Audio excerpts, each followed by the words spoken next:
So, good morning, everybody. We'll start uh, wherever we have left. We had left different types of flow measuring techniques we have considered: rotameter, uh, venturimeter, meter, orifice meter, and etc. Now we will go for an even turbine type flow meter we have considered. We will go another type of flow meter which is called the electromagnetic flow meter. So here it is like this, and it has got several advantages, we will call it. But before that, let us start with the principle. So this is a fluid flow, so it is basically liquid.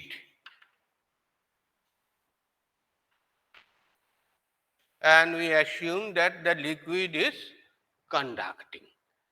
So as the liquid is moving along the pipeline, the perpendicular direction, there is a flux density. It is a magnetic field applied here. So naturally, if I say this is your V, that is the liquid velocity V, B is the flux density. In perpendicular direction, there would be some voltage would be induced, that is a E0. So, perpendicular to the direction of the flow rate as well as perpendicular to the direction of the magnetic flux density. If we place two electrodes, so these are the electrodes. So, what is done is that inside the pipeline we put two small size stainless steel or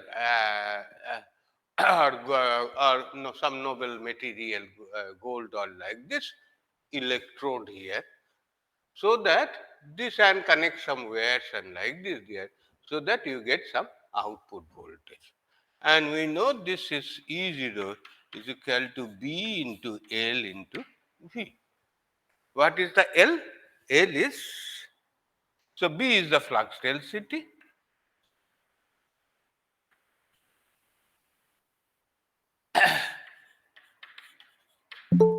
L is the length, it is basically distance between electrodes.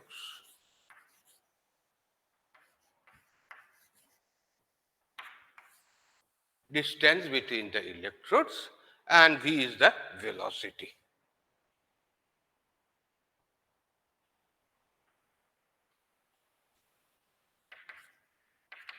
So we can see that you get a direct electrical output, and the output voltage is proportional to the velocity V. But here we are assuming that the conductor must be a liquid conductor and must be a conducting type of liquid. In fact, water, it is also suitable for water, because water we call it a weakly conducting.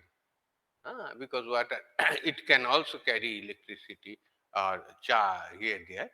So water flow rate can also be measured in this way. So we can have several advantages. What are the advantages? One is that no obstruction in the flow path.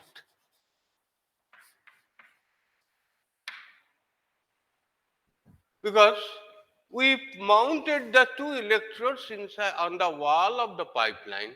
So as a result, there is absolutely no obstruction in the pipeline. Whereas if you look at it, be it a venturi meter, be it an orifice meter, be it a turbine type flow meter or even rotameter, you are putting some obstruction in it.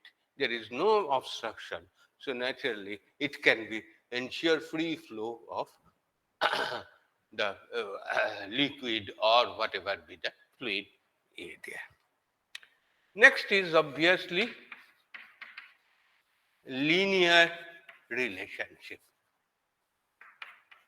It is inherently linear because E0 is proportional to V there. Third one is output is unaffected by pressure, viscosity,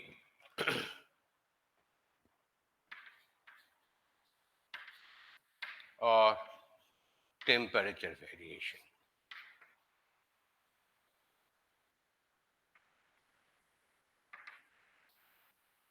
Because in this case, you see the relationship is B into L into V.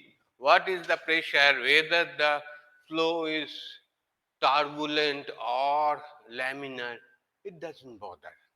So everywhere, laminar or turbulent, whatever may be, this will give you a uh, it will get a consistent reading. So temperature, pressure, flow, and viscosity, it is not affected. Next is also important, reverse flow can be measured. You must have seen in orifice meter or venturi or the uh, rotameter or the turbine type flow meter. Everywhere the flow has direction should be defined and flow has to be from this direction to other direction. If the flow is in the opposite direction, if we try to do it, it will give you erroneous reading. So that is a very important area. But in this case, definitely, only thing, the velocity is direction negative, means the polarity of this one will be changing there. And definitely, flow rate as low as 10 to the power minus 6 meter per second can be measured.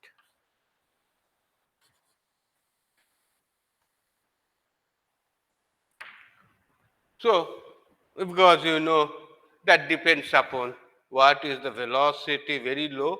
Okay, the voltage may be small, but we can have some amplifications and do the things there. But definitely very low flow rate can also be measured. But we have told earlier, because of that restriction, that it should be A type, turbulent flow. So with that one, we had difficulty in measuring with low flow rate. So these are the advantages there. But it has got certain disadvantages also. So I will tell you few disadvantages. It looks to be very elegant, very nice, and there. But I will tell you that it has got several disadvantages which makes it the electromagnetic flow meter measurement, use a flow measurement using electromagnetic flow meter, not that uh, low cost solution, because of certain problems, inherent problems. Apparently, it looks that it is a very elegant ear there, but it has got certain apparent, in fact, some inherent problems there. Number one is definitely large power consumption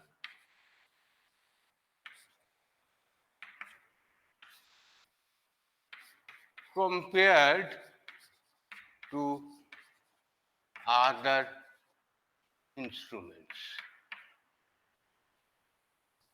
Because, why? Because who will supply this magnetic field? Definitely, it will be supplied by some electromagnet. So naturally, though it looks to be very elegant and simple, we'll have to make some electromagnet, make some winding and like this, and definitely that electromagnet will also consume good amount if we want to have a certain generate some magnetic flux density, that will be consuming some good amount of power.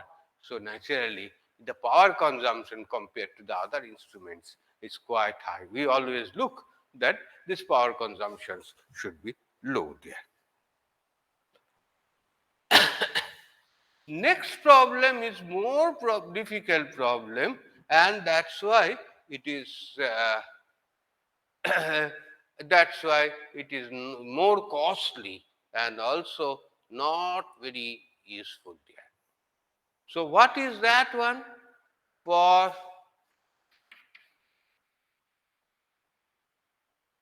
because the most of the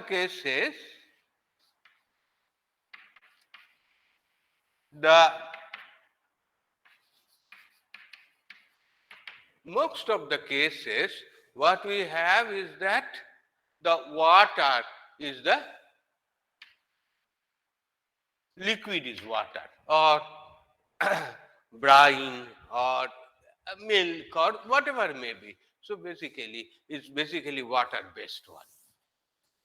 And in that way, if it is the carrying liquid or the conducting liquid is there, water, we have got very certain problem there, what we call it a polarization effect. So what is a polarization effect? Let us try to consider. So first of all, definitely we would be here, there is a, this is a voltage created, and definitely there would be a load resistance created. I mean, it has to be connected externally. That is called RL there. Okay. So if there is a load resistance connected over here, then definitely there would be some current I will be flowing there. Because maybe small, the resistance may be very high or like this, but maybe small, maybe some 1 microampere or like this there. And this current is definitely a DC current. Okay. So what we have is a, so current I is a DC. And if we know that the I is DC current, that means in this water we have some current which is flowing, which is a DC current there. Okay, I will be, this is the direction of the current. So what will happen? If there is maybe a small amount of current, if there is a DC current, then this water is nothing but it is H2O. It will be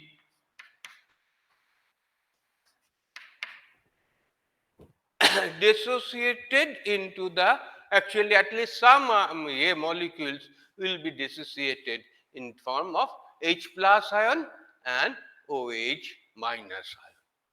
And what will happen? What will happen is that this is a, say, suppose it's a positive, okay, this is a negative polarity, this is a positive polarity. So here it will be H plus ion will be attracted towards the electrodes, maybe a small electrode or like this. This H plus ion will be electrode here, there, and OH minus ion will be attracted towards the positive electrode.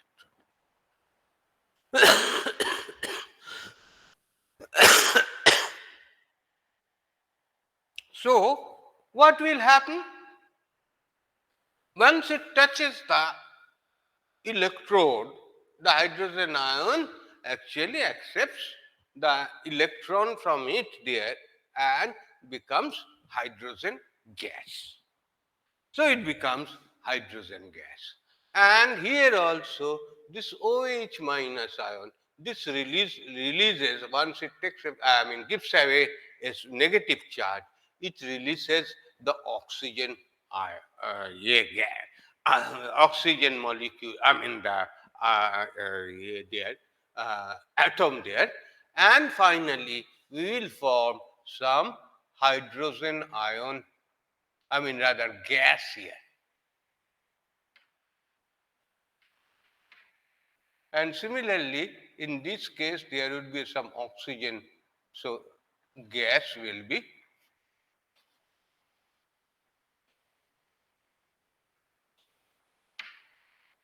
So, what is happening? That there would be, after some time, we will find that there would be some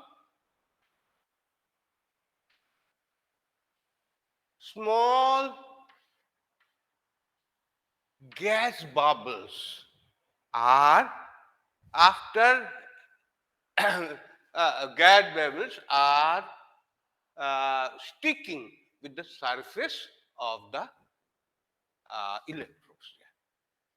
And definitely these are the hydrogen gas bubbles and this will be the oxygen gas bubbles. Maybe small, but the point is that it will be almost be covering the whole area of the electrode. And definitely what will happen is that this electrode, this gaseous layer forming over the surface of the electrode will form an insulation. And as a result, if I go for it like this, there is a internal resistance R, right? This is your E0 and this is your, say, suppose RL, and that may be, okay, I call it, this is a E there, and that may call it E0 there.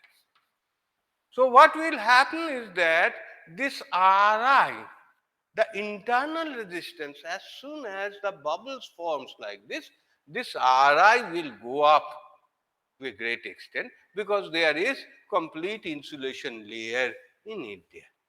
So naturally, the voltage here E0 is no longer a steady voltage. It will initially it will give some voltage, but afterwards it will be always, it will go down and almost becoming zero after some time. Is it clear? If it is not, I can once again tell it. So the point is that in a electrolysis takes place. Basically, it takes an electrolysis takes place because of the small current passing through it, and that electrolysis causes the hydrogen gas and oxygen gases forming a layer over the electrodes there. That will increase the internal resistance of that one, and finally what we will get is that output voltage after some time will become almost equal to zero there. So naturally, if it is obviously, if it is the liquid is water, or or brine or this sort of medium. That means which contains mostly water, because this will happen like this. So this is a big problem. But if it is a, suppose we want to have it, do it for the mercury, liquid mercury is flowing. We want to measure the flow rate for the liquid mercury. Definitely there should not be any problem, because that liquid is conducting, very heavy, highly conducting, and does not cause any electrolysis there. So, but if it is water or similar type of liquid, then it would be always be a problem that it's not at that A there that it will have a direct A. In fact, it will go down and almost be useless for this one there. So, what is the solution? So can we not use like varying magnetic field That's right. sinusoidally? Very good. The solution is use time varying magnetic field.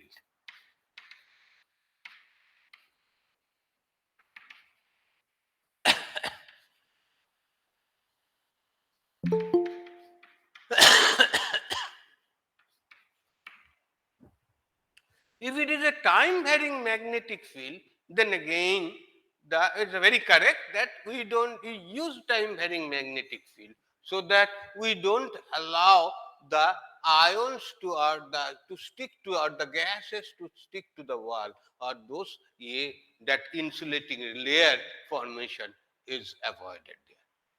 But that again uh, causes some more difficulty there. The first of all is that we cannot normally available source is 50 hertz source. We should not use it. Why? Because there is always some 50 hertz pickup. There is always some 50 hertz pickup from the nearby supply points or like this there. That will also there would be some pickup here. So we will not be able to distinguish whether this voltage is due to that pickup or the voltage here. So definitely if it is not 50 hertz pickup, then it is another problem, is that where did you generate, how would you generate, say suppose a 400 hertz or something which is a different area, that generation, and that electromagnet will require some good amount of current, because so there should be a good, we can generate any voltage, but that is a using oscillator, that will not be able to drive that at much high current. So we require a good amount of power amplifier in this case there. So these are the things there. Or so that's why the cost goes up. Or we can use a pulsed. So we can use either 100 hertz or 400 hertz or like this, or we can see, so we can use, so higher, I mean say suppose it is 100 hertz or 400 hertz, and say suppose it is, or we can use pulsed DC. That means we give some voltage, I mean electromagnet, we just you keep it for some time on and then it is off, so that even if some A is formed, bubble is formed, it is during the off time, this bubble will be released and it will get away, and then again new RBA like this. So this electromagnet making the electromagnet and excite it for these things there, pulse DC there.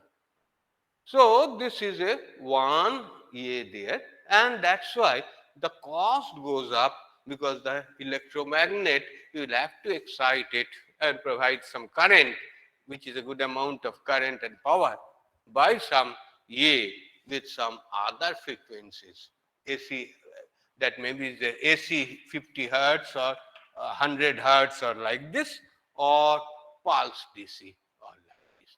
But that cost is makes it more area.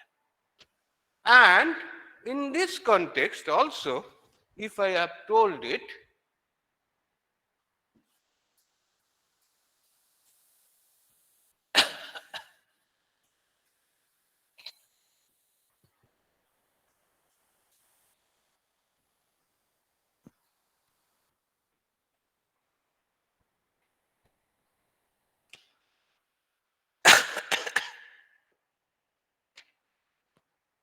so here another source of error we can also say,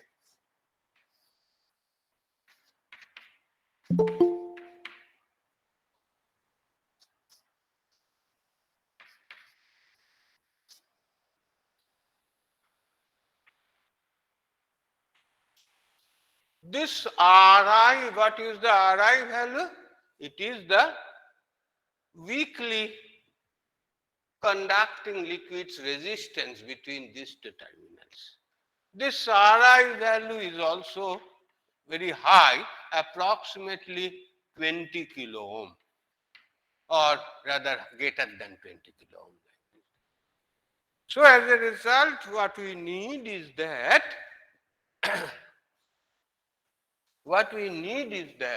this RL must be much higher than this one, so that it is avoided your uh, loading effect. Apart from that, what is another problem will be there, it is that we will come to it afterwards, that interference. What is interference?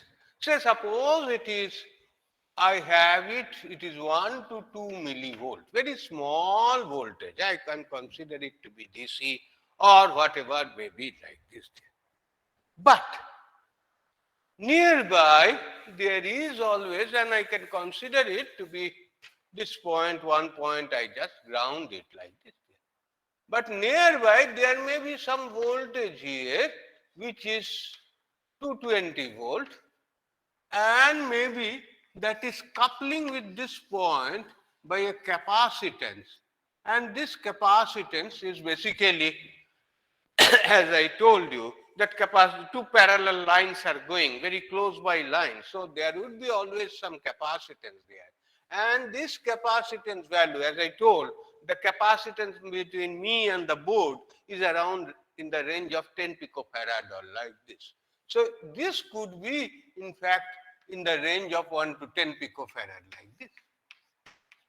So if we see that one at this point, say A, if it is connected A, say, here both the two signals are coming. One is 1 to 2 millivolt signal, and uh, this is a 10 picofarad, but the voltage is much higher, maybe the capacitance area. So the point is that normal cases, this Ri is very low. Maybe often we go for few ohms only. That is any source or like this. Say for example, another type of active sensor is a thermocouple. Thermocouple voltage is in the range of, the resistance is in the range of less than 1 ohm like this. So the point is that if that resistance is very low, this will have a dominant effect. But if this resistance Ri is high enough, then what will happen? I can apply superposition and see, and you just see if it is, you take it, say suppose this resistance is 1 ohm, and another case you take it is a 10 kilo ohm. And here you can say this 1 to 2 millivolt here. You will find that the effect of this 50 hertz noise will be more predominant if it is the resistance is higher. And here we have seen it, it is a 20 kilo ohm or like this, sometimes it is much higher. And so naturally, there is a problem of the interference of the possibility of interference of 20 volt. And at this point, if we connect it to a CRO, if it is a DC or pulse DC, whatever may be, there would be the pulse DC and etc. But often we will find that this 50 hertz interference will be more predominant, and this voltage will be actually overshadow those small voltage, and interference voltage will be overshadow the signal voltage. So what we call it a signal to noise ratio, and a to be very low there. So this is a problem. You require some sort of shielding and etc. Another problem is there. Another thing is that this Ri value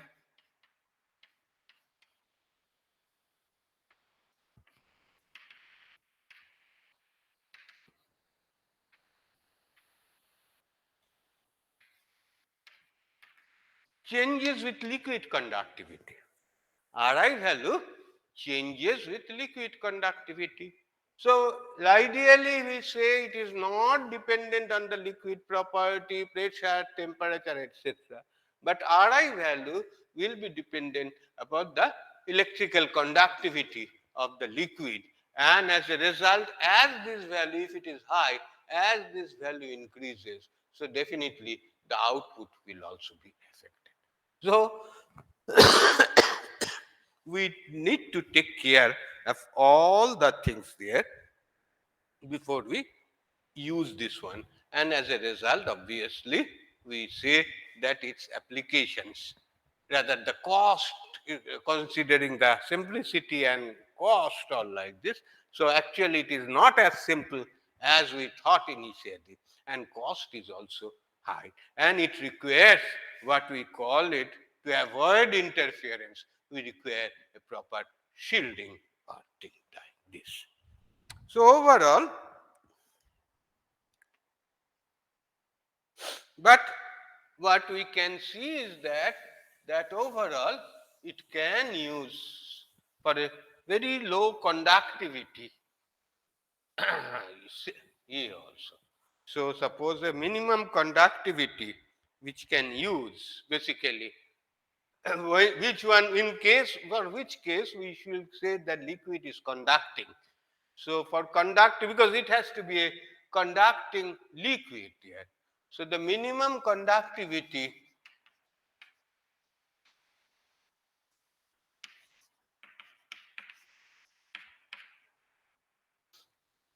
of liquid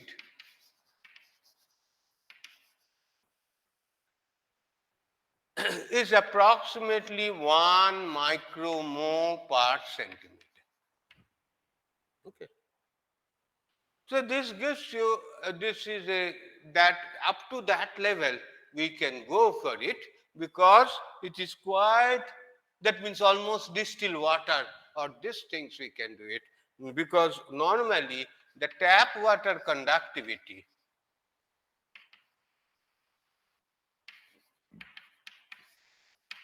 is equal to 200 micromole per centimeter.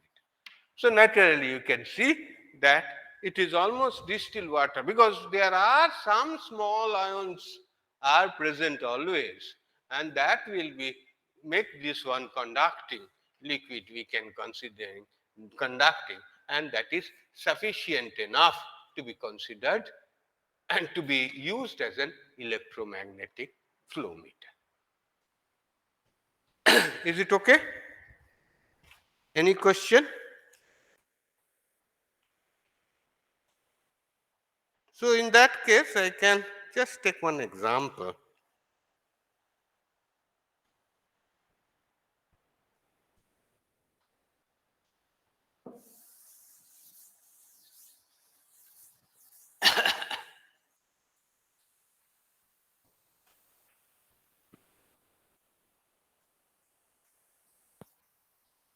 I will first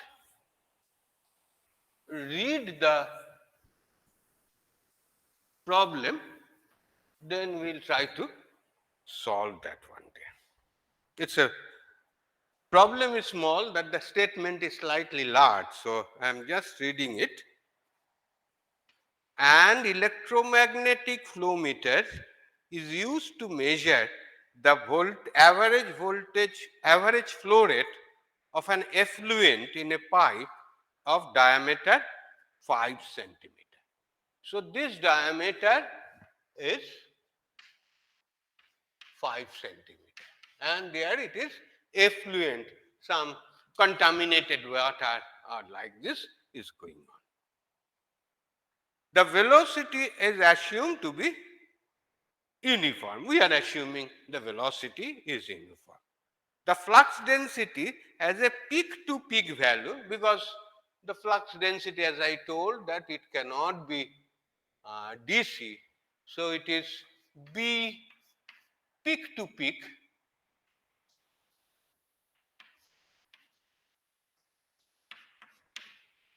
it is 0.1 torr. I mean, sorry, Tesla. 0.1 Tesla. That means B is a sinusoidal, we can take it, and so that peak to peak value is 0.1 Tesla. And the output of the electrode is taken to an amplifier of gain 1000. So what we have seen it that this will be, so E0 peak to peak, some voltage would be induced, and there is a some Ri there, and we have the output is taken to the amplifier.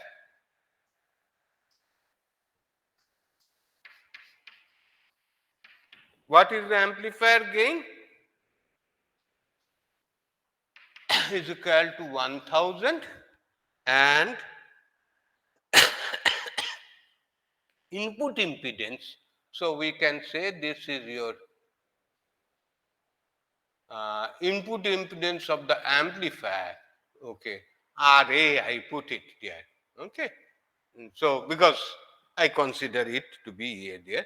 So Ra is equal to 2.5 mega ohm. Okay. So this amplifier is gain of 1000 and the Ra is 2.5 mega ohm there. The effluent conductivity is such that the impedance of the liquid between the electrodes is 250 kilo ohm. So it says that this impedance between the electrode is 250 kilo ohm. Okay. First of all, determine the effluent velocity when the peak to peak voltage of the amplifier output is 0.2 volt. So here E0 peak to peak is 0.2 volt.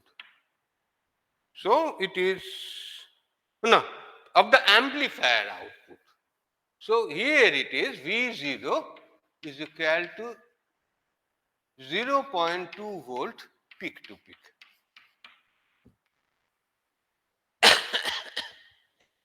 So determine the effluent velocity when the peak to peak voltage is 0.2 volt. This is a first part of it. Well, let us solve the first part and then we will go for second part.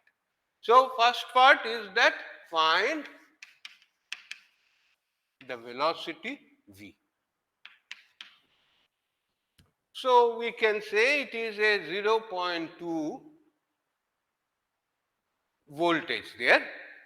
So basically you can say that this is a E0 peak to peak, and here it is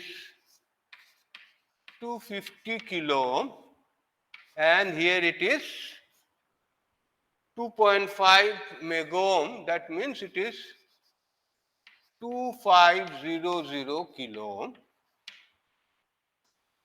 and this voltage we know this is basically the Vi, I call it. What is it? Gain is 1000. It is basically this is Vi.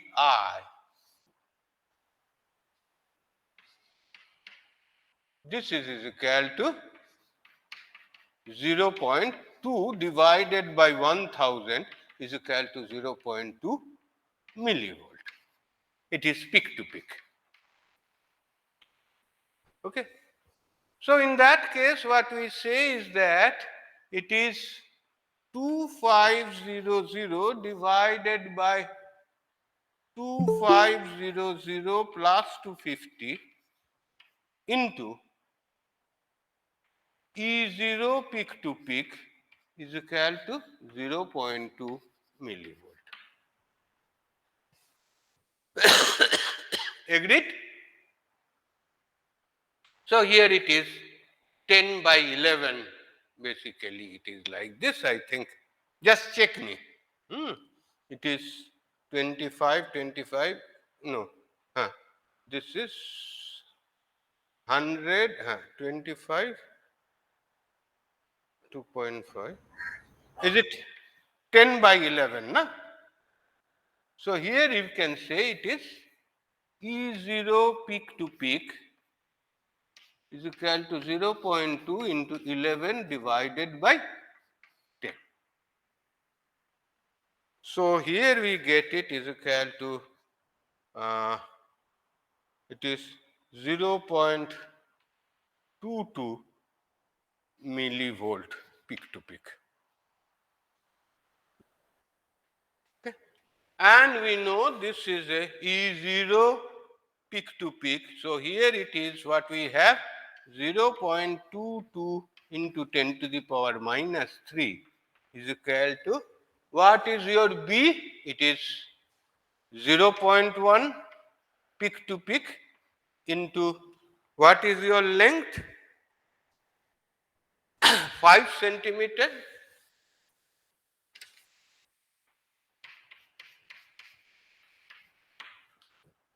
And your velocity V d. Just please correct me if I am doing anything wrong. If I am doing anything wrong there. Okay. So,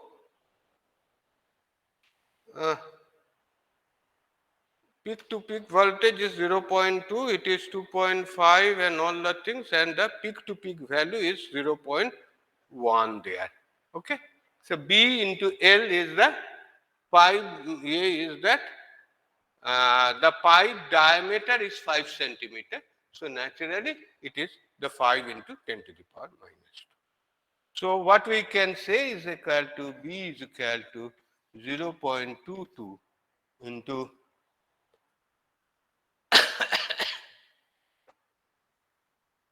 divide into 10 to the power minus 3 divided by 0.5 we can say into 10 to the power minus 2 there.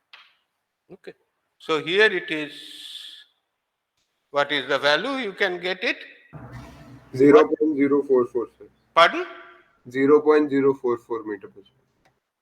0.044 meter per second. That means 4.4 centimeter per second. Okay. So, we can calculate it. The second part is that, please check if I have done any mistake. Second part is that if this Ri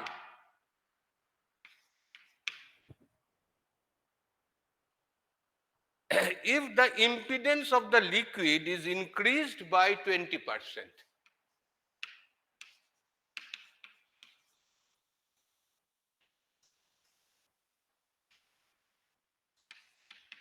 so because increase due to decrease in conductivity.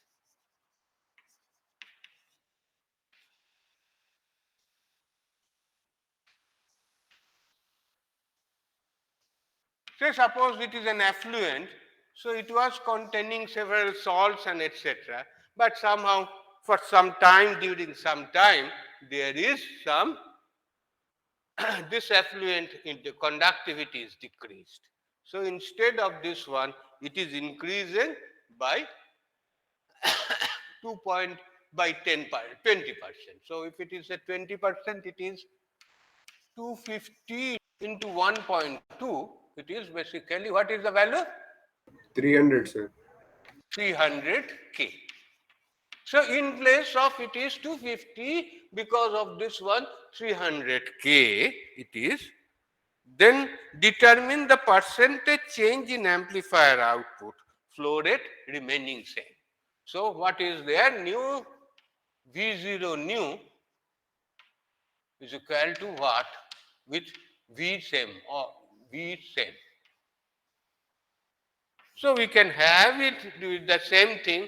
If it is V is the same, so what we can say that E0 peak to peak will also be the same, and in that case due to this one there would be, because the resistance is higher. So if this resistance is high, then Vi has to decrease. So if Vi is decreased, then it would be apparently, it may look like, okay, the flow rate has decreased. But flow rate is same. But this is the thing, that due to the change in the variation of the liquid conductivity or the change in Ri, this will be also be affected. So these are the things there, but still then electromagnetic flow meter is a has got certain practical use, basically when it is a very A type of when it is a particular underground flow rate or like this, or particularly the as I told, the mercury or liquid flow there where we want to measure there the liquid material, and which is a good conductivity. Say suppose conductivity, electrical conductivity is good, the internal resistance is low, this can be a more there. But basically it is not that simple as we thought of it. Is it okay?